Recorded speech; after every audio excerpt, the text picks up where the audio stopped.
Hey guys, this is At Home, a video series where you can ask me all your burning questions about Hunt Showdown and other topics, and I tell you what I think. Part informed opinion, part conjecture. We had really great questions this week, and I love seeing how the focus shifts between each video. And as last time, thanks to all these people for using code HOME in the Crytek store. I haven't been pushing that as hard recently, but feel free to let me know if you use that code, and I'll put your name in the next At Home video. Okay, the gameplay in this video is just whatever is on my PC.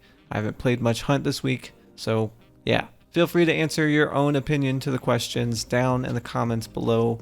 And into the first question, which comes from Brant Garman. They ask, I'm curious what your thoughts are with the recent changes to matchmaking brackets. I know for me and my buddies, it has decreased our enjoyment and desire to play the game immensely. Being the only 4 stars in a lobby full of 5 stars with the occasional 6 star pretty much sucks. The player graphics released by Crytek show we should be with the bulk of players skill wise. Why can't we seem to find a match with them? That's a good question, and I've seen the MMR topic come up a lot recently. I totally understand the frustration of being a 3 or 4 star player and going against a 6 star player. So let's just do a little recap of how the MMR system works. The MMR system has 6 brackets, each assigned a star level. Most people fall somewhere close to the 4 star range, as you can see with this bell curve. Killing players makes your MMR go up. Getting killed by players makes your MMR go down, and how much it goes up or down depends on your enemy's MMR in relation to your own. If you are a 3 star player and you kill a trio of 6 stars, you will almost certainly go up to 4 or even 5 stars. If a 4 star kills a 4 star,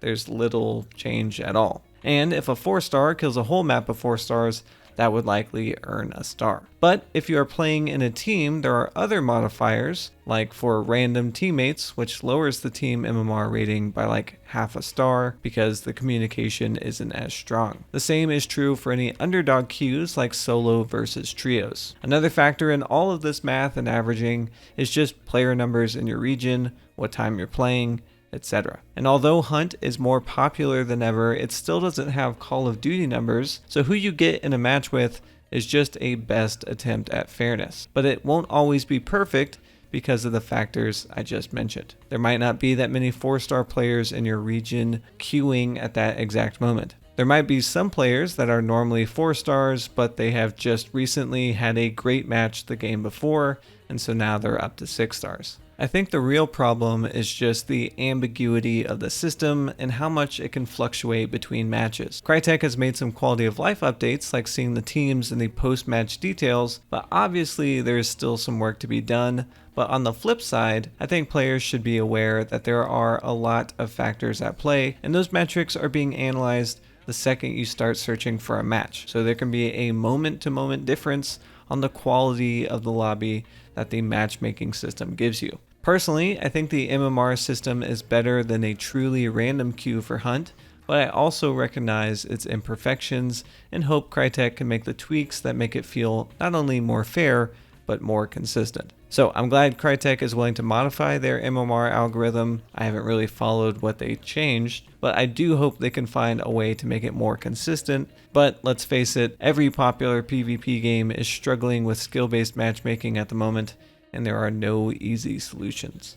The next question comes from Leviathan R, and I totally appreciate your persistence. How do you feel about a new consumable called the Meat Bomb? Essentially, a sack of meat with a fuse, which when thrown attracts all nearby AI within, say, 30 meters. Could be useful for denying revives or could cause real havoc with a boss room for a team already fighting the boss. This is an idea that sounds cool, but also could be really broken or useless, so let's just unpack that. As you say, Crytek could add a consumable that, when thrown, detonates in some way and attracts nearby AI, kind of like the bile bomb in Left 4 Dead. At first glance, that sounds pretty cool. If you catch someone off guard, you could toss this real quick, and the nearby grunts would swarm, and you'd have an opportune moment to pick off your enemies. And as you say, you could use this on the team fighting the boss, or use it to block bodies so they can't be revived. But that brings me to my first issue with this idea. The team inside fighting the boss is already at a disadvantage. They are dealing with literally the most dangerous AI enemy on the map and have to contend with the enemy hunters outside which is already a lose-lose situation, and this bomb making it harder doesn't sound that great. But perhaps my biggest problem with this item is that most of the time, it'll be pretty useless. If you know enough about this game to bring in the bile bomb, then you probably already know to clear hazards around you in a gunfight, neutralize the grunts that might rush you, choke the immolator, kill the hive, whatever is around you. If this just aggroes nearby AI, what does it do when there are no AI to aggro? And if being useless like that is a distinct possibility, wouldn't you rather just have a hive bomb instead? Now, one solution to this might be that the bomb forces AI to spawn like they do in the trials mode, and that could be interesting, but I don't know if Crytek would want to do the technical requirements for that, and seeing grunts pop in more than they already do might be a little weird. Do I like the idea? Yes. Can I imagine its uses? Sure, but I'm not sure it would have the desired lethality that it sounds like we want it to have. Although maybe as a tactical consumable item for diversions, and then it also has this side game of being kind of useful in PvP, maybe that's something, but I'm not sure. Like if it spawns AI, pairing it with the trait Ghoul could be interesting. I'd be okay if Crytek added it, but I'd also be curious to see how they implement it and make sure that you have AI around for it to be useful. The next question comes from Spider Monkey. Do you think there is much room for additional ammo types, like poison ammo for shotguns, or something like a firebomb for either of the crossbow variants? This question rattled a little bell in my head, or something. I don't know what expression I'm looking for really, but it made me remember something distantly about the roadmap video that I'm not sure I talked about. Or maybe I did in the breakdown, but I don't remember seeing a lot of speculation about it, which seems odd. Anyway, in that roadmap video, around the 33-minute mark, David Fifield said this. So it's a lot of delicate things that we do when we consider which weapons and weapon lines to bring on. But of course, there'll be more of those and more ammo types as we go through the year. I don't know about you, that sounds like confirmation of another custom ammo type coming to the game, like a new one. Or maybe he just means an existing custom ammo type coming to a new or existing weapon. I'm not sure, really, but it sounds like a possibility, just, maybe it's not. I believe I have mentioned that I think electricity is an interesting ammo idea to me, and it would help bring generators as a source of more gameplay decisions than just lights on or lights off. But also, we got some clarity that Crytek doesn't really want steampunk weapons, and perhaps electricity falls into that category. So just thinking about what would fit the current arsenal of weapons, maybe fire arrows for the bow could work as both like a source of light, but also as incendiary ammo if you damage a hunter. But a little more outside the box, maybe snake shot on a pistol would be interesting, although probably pretty ineffective. I do think there is room for a custom ammo type. I'm just not sure what it would be. All right, and now it's time for the fun ones, the rapid fire questions that don't need long answers. The first one comes from some werecat. What do you think about making some traits visible / readily apparent to your teammates? Traits that in a good team affect action priority, such as Conduit or Vulture, or even traits that affect team play in general. I like this idea. I wish my random teammates knew that they had Necro without me having to check, or that I have Conduit so I can get that sweet stamina. It's a good idea. It would probably need to be tucked away in the map or escape menu screen, but yeah, I'm all for it. And for those of you that aren't aware, if you are spectating, you can see what traits your partner has if you open the map. The next question comes from Caboose. Assuming they add voices to old hunters, who would you like to see get a voice? Bonus points for the voice actor.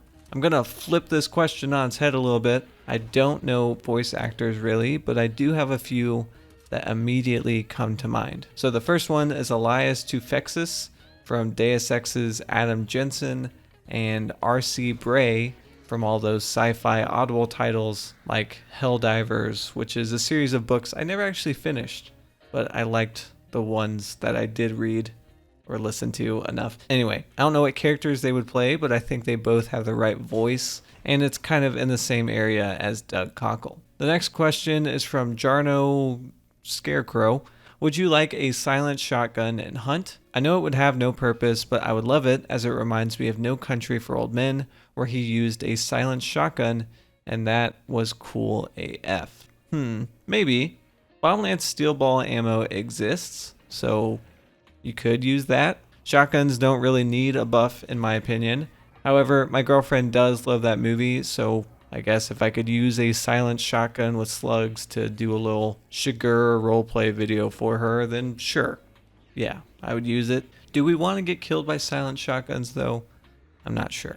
The next question is from Paul Jennings. I'm not going to read it, but he's basically asking if I think that they should nerf the bunny hopping in Hunt, and I think I'm down for that. My spacebar is very tired, and bunny hopping looks pretty silly, but also I recognize that movement kings or gods or whatever we're calling them now would be pretty upset, and I don't want to harsh anyone's playstyle, but yeah, I don't know. I think I'm just kind of over bunny hopping in games, but that could just be me getting older. So, yeah. I mean, I still hop around, so I don't know. It's not like I can blame anybody. But yeah, maybe one less jump before you get tired. And the final question for the video comes from Connor Diedick.